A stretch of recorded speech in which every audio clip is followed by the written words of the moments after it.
So I'm on the floor of my kitchen. I'm next to my KitchenAid dishwasher, which I love, but it started leaking the other day. And I decided I'm going to try and figure out how I can repair it. So got my coffee, got my tools, got some YouTube videos that I've looked at, and this little $5 part, which supposedly is going to fix the leak.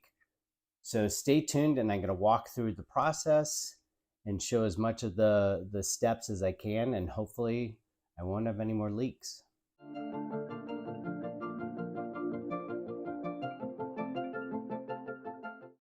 Hey, it's HighTechDad, and welcome to my channel where I do a bunch of product reviews, tech reviews, looking at technology, how it works in the family, at work, on the go, that sort of thing.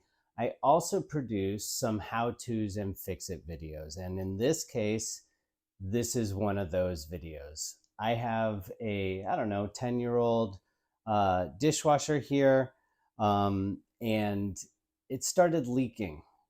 And we didn't find out, this is the backstory. Basically, I had put in a new garbage disposal, really excited about it.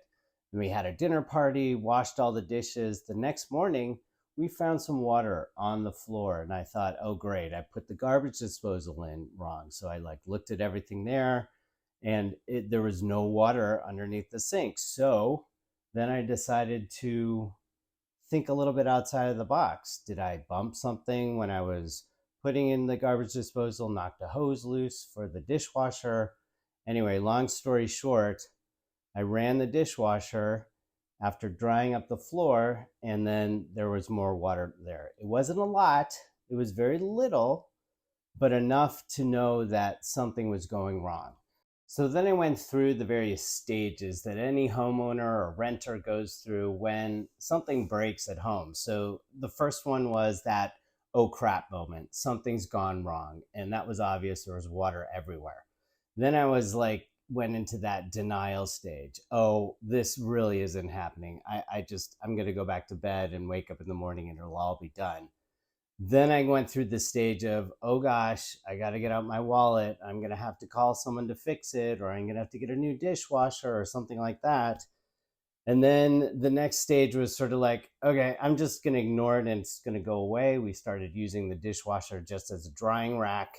And then I was like, okay, this is not going to work either. So then I started doing some research, and I found a couple of videos, which I'll link to in the description. You may see some links in the video here. And I started doing some research, and two of them that I found showed something that I wanted to go check. So I got up and I went and I checked and I ran a rinse cycle, and it was leaking in the exact space that these videos had shown. And I was like, all right, I'm hitting that last stage, which is I'm just going to go and fix it myself. And I decided I'm going to do a video on how to do it. I like trying to teach others how to do it, to empower them. It's going to save you some money, hundreds, if not $1,000 on a new dishwasher. Hopefully it works. I haven't done this install before. And a big note, I am not a repairman. Don't ask me any complex questions. I don't know the names of tools or the names of the gadgets. This is like some rubber thing that you stick into the thingamabob. But anyway, I will do my best. I will also try to put a blog post out with some photos and things like that. But hopefully the video will be clear enough. I will take some photos as well. So anyway, let's go check out, see what's wrong. I'm going to show the leak, and then I'm going to show taking it apart, putting it all together, and that sort of thing. Last thing, safety things. Be sure if you're working on any kind of appliances like this, you disconnect the power, and probably with water, you want to turn off the water as well. So be sure you follow safety when you're working with any kind of electrical appliance. And electricity and water, they can be kind of interesting together. So let's get into it. So the first thing you're going to want to do is remove the sound baffle panel. Again, not sure if that's the proper name. They're essentially two screws that screw in. I've already taken the screws out. And you just simply take this out. It's a little dirty. And set it aside for using later, because then underneath you can see the stuff that's in there. So might be a little hard to see. I'll put some lighting in when we do the leak test, but essentially that little thing there is where the water was dripping from. So that is what we're going to look at. I'll set up some lighting, I'll run a rinse cycle, and hopefully you'll see the water dripping from there. And then at the end of the video, hopefully you won't see any water dripping from there. All right, just starting a rinse cycle here. Clicking rinse, closing it up. It's going to start going. And let's see if we can see what's going on here. Got some more light so we can see that white spot. Would help if I hit the start button. Let me make sure I did that. And start. All right. So I hear it making some noise. Try and get underneath here. You can hear it going. Takes a little bit to get the water running, but it is running. And we should be able to start seeing some water dripping from there. And this is what I went to these other YouTube videos and they were showing the same thing. So this is the first thing that I checked. And again, this video may not fix other problems. This was just the one that I was able to easily identify. So it should start draining pretty soon and rinsing. Takes a little bit of time for the water to build up, but we should be able to see it. Maybe I can get in even a little closer. Okay, now the rinse cycle has actually started. And guess what? There, you can see the water dripping out, plain as day. That's the problem. That's the issue. So yeah, it's dripping right there. All right, so we identified the problem. What I'm going to do now is show the taking apart of the inside. Luckily, you don't have to take the dishwasher out. That is one of the best things about this repair is you do everything from inside the dishwasher. So I'm draining it right now, disconnect the power, and then we'll go inside and take a look at things inside. All right, so everything is drained, and the thing that we're going to be going after is literally in the center here. So kind of hard to set it up with the cameras. I'll do my best on doing some shots. But basically, we need to get into this section, and we're going to be basically replacing the diverter valve seal. So I had to look up that name. So we're going to remove this arm, and then we're going to remove this little diverter valve cover, I guess that's called. Probably do some cleanup. Looks like there's some gunk in there. And then we'll take out the little seal, the little $5 part that I got the replacement for. Take that out, put it back in, and put everything back together. So I'm going to go through that process and show you how to do all those things.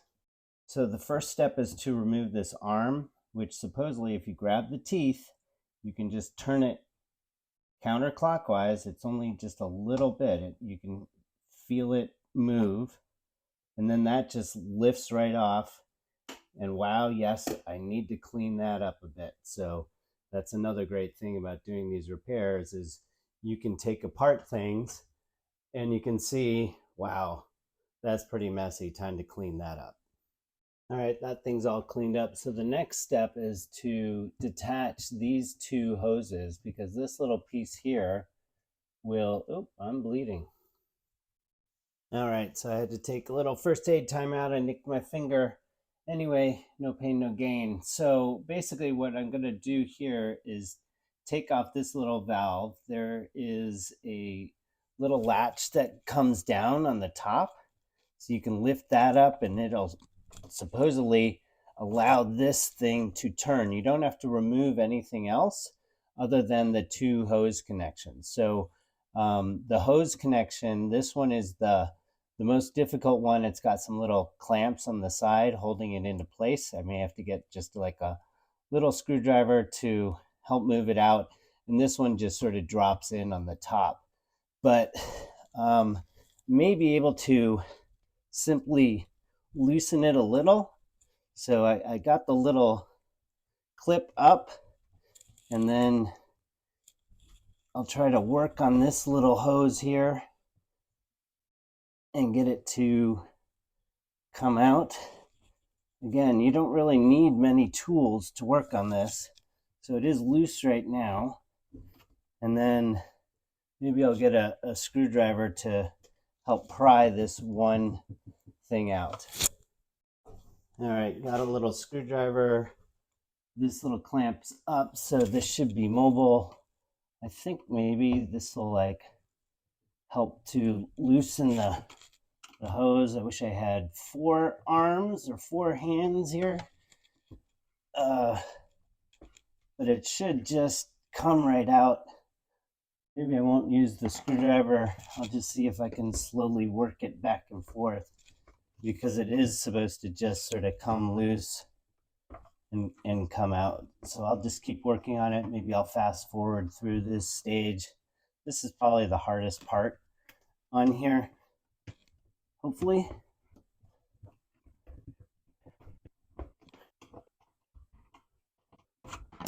All right, let's get it.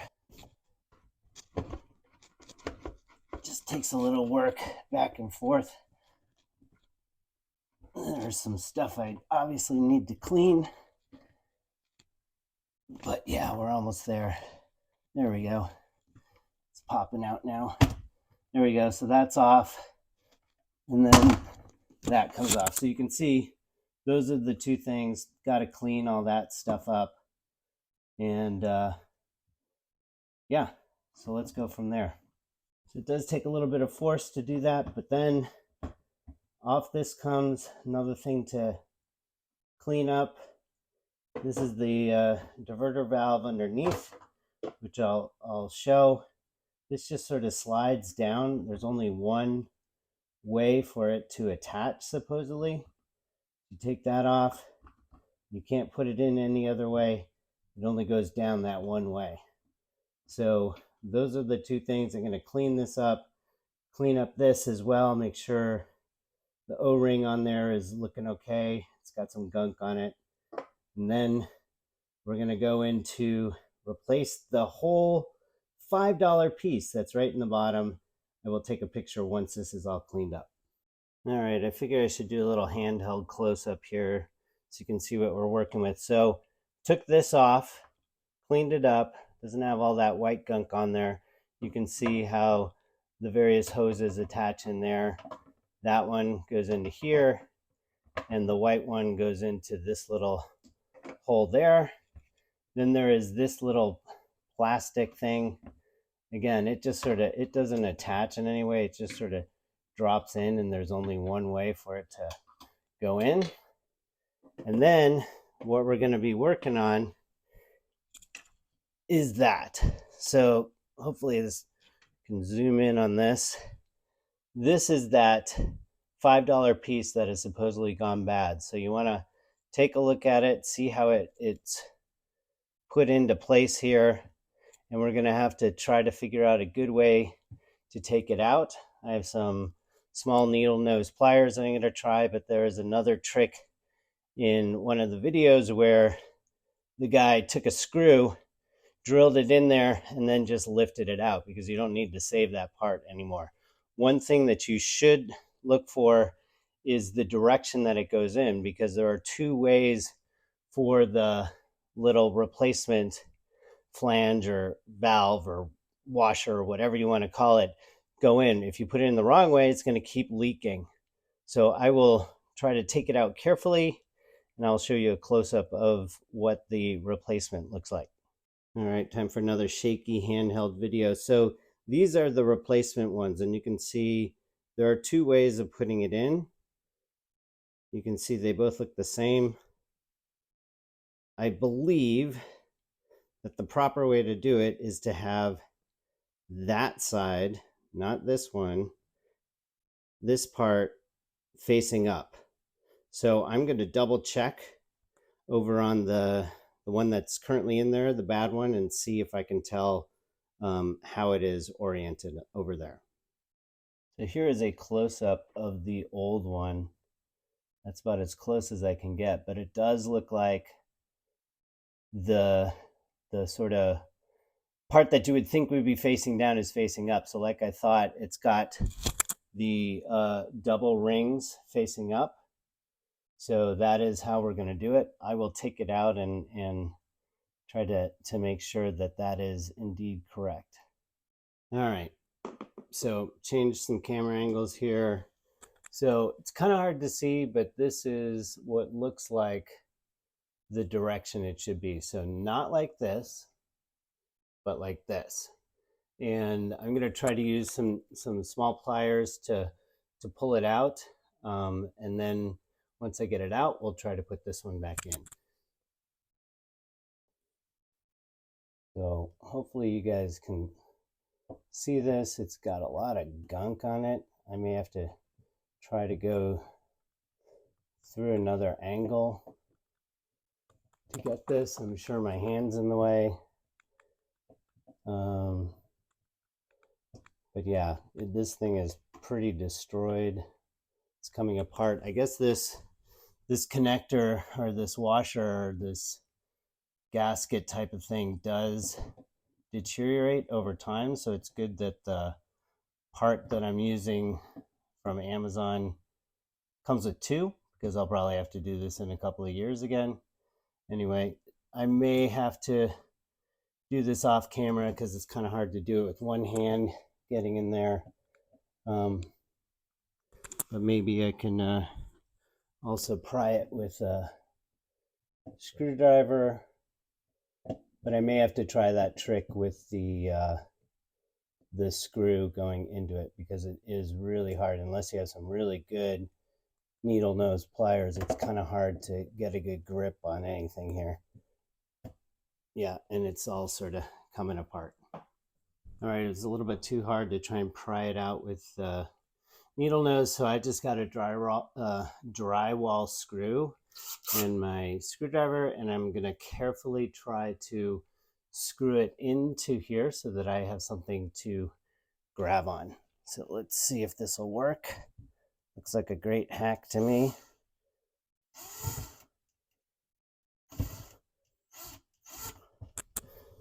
Let's see, I just put it in a little, might need a smaller screw, which I did have somewhere around here. I'm going to try a slightly smaller screw so I don't damage anything. So let's see if this works.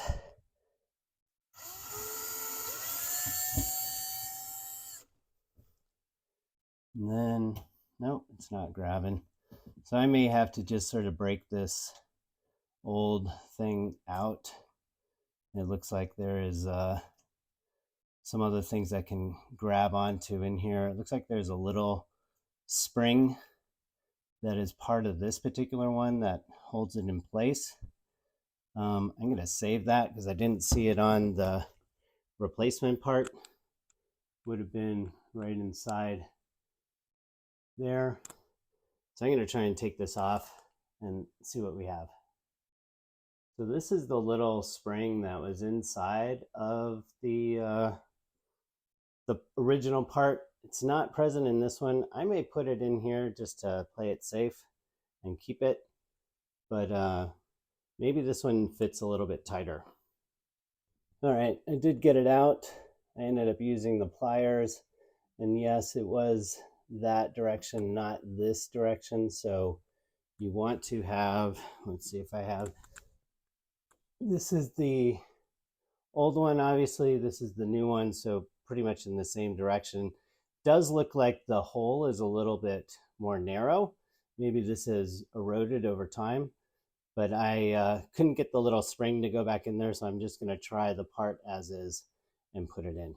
All right, time to put this on. So another trick that I learned is to use a little bit of like dishwasher soap or something to lubricate the hole a bit to make it slip onto this a little bit easier. It does seem to go okay, but I'm going to put just a little bit in there to make sure I'm fully coating the thing. So right now it's all kind of fully coated, And again, make sure that you put it in the right direction. So you just hand push it down and it fits right in. I did get a tool from my socket wrench stuff to help push it down. You can sort of size it as appropriate, but it goes right down. And that's it. So it looks like it's in there okay. I'm gonna next put this valve on the top, or this diverter. And remember, it only goes in one direction. So let's see how that fits. So you just spin and it should just sort of drop in place. So it just dropped in place. Next step is to reattach the pipes and put this in. So that's what I'm going to do next. I'm going to reposition the camera a little bit. All right, so here you can see is where this hose attaches into this here. So it just snaps in that way. I'm going to do that hose first and then try and click it into place and then put the lighter colored one in. So you can do this when it's off like that. It snaps right in. Then you drop this down and hopefully, kind of a hard angle here, it should just drop right in. You got to line it up with all the grooves on the inside, and then it should just snap down into place. Might have to fast forward through this part as I get it to sink down, because it should screw in.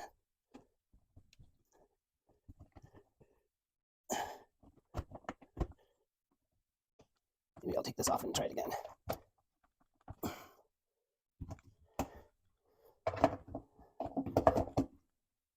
Okay, it's a little bit easier if you put this in first, and then we'll try to reposition these, line up the hose, and then twist it, and that clicked in, and this hose is in, and then the last part is the white, and that's snapped in now.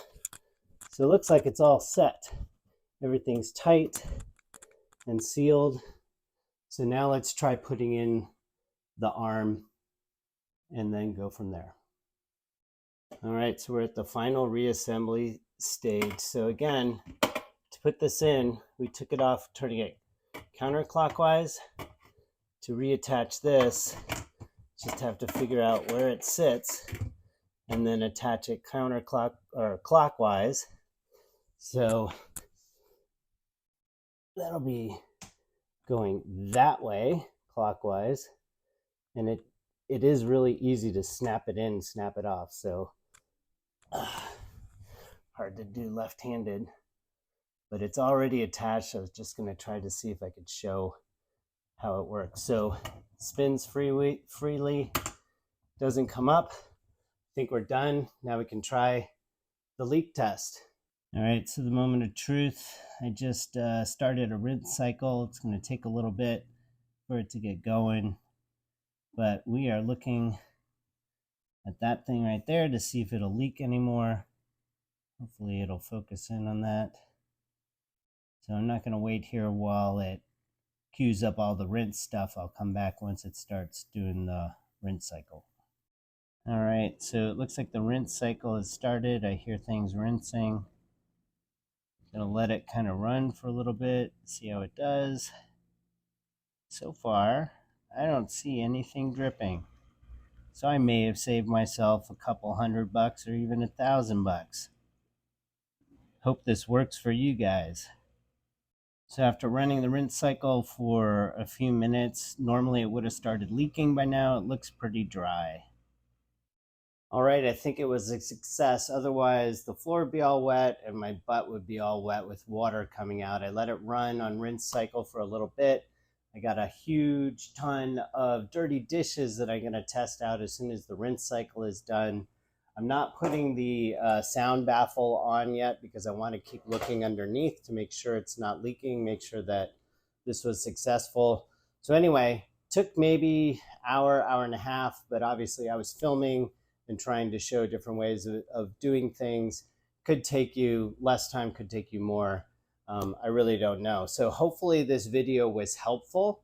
I do know that this particular part does work with other types of dishwashers, and I'll post the model number of this particular KitchenAid in the description below.